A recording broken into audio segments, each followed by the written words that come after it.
Hi everyone, this is the introduction to your block diagrams and signal flow graphs. We've already discussed about the transfer function in the class. This is your mechanical system where you have a spring, you have a damper, you have a mass, and F of t is the force acting on your mass. This is your reference level, and this is the displacement x of t. So this is a mechanical system, and we've already calculated the equation of motion also, and based on this we have already solved many problems. So coming to your block diagrams, you already know that you have summing point and takeoff point in your block diagrams, and in your closed loop transfer function, as you all know, this is your closed loop function. We have already derived the equation for this one. So in your negative feedback system, you have derived the equation as g of s divided by 1 plus g of s into h of s, and for your positive feedback system, you have calculated c of s by r of s as g of s divided by 1 minus g of s into h of s. And your block diagram reduction techniques, I think we have already discussed about this one in the class. So here you will be knowing about the rules on how you will be reducing your block diagram. So first thing is combining the blocks in series, then you will be combining the blocks in parallel, then you will be moving the summing point either before the block or after a block, then you will be moving a takeoff point before a block or after a block. So these are the main things when coming to your blocks.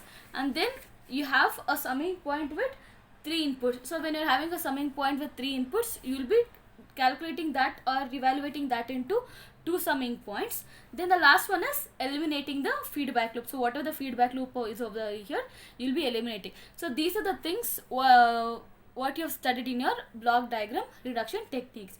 So based on all these things, I think we have already solved 2 or 3 problems in the class. So these are all the problems which we have solved in the class. And one problem what I wanted to discuss mainly was the problem when you have given the electrical circuit.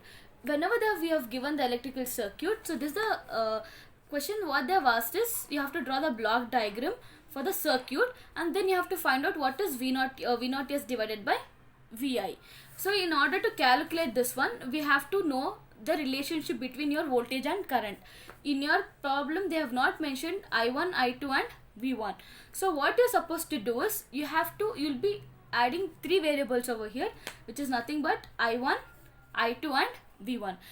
This you'll be adding in order to calculate, in order to find out the relationship between the voltage and the current. So once you have added these 3 variables, then what you're supposed to do is you will be calculating the equations for your R1, C1, R2 and C2.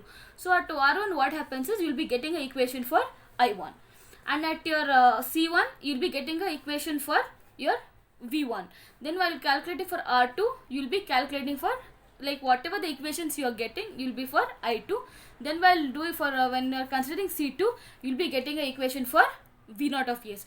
So the transformed equation for R1 is I1 of s. That is when you will be getting this equation. So that will be nothing but 1 by R1 V1 of a Vi of s minus V1 of s. So this is the equation for your I1 of s. The I1 of s is nothing but the transformed equation. So you'll be getting I1 of s. So based on this equation, you will be drawing a block. So I think in your block, see here, you I1 of s, you already have 1 by R1.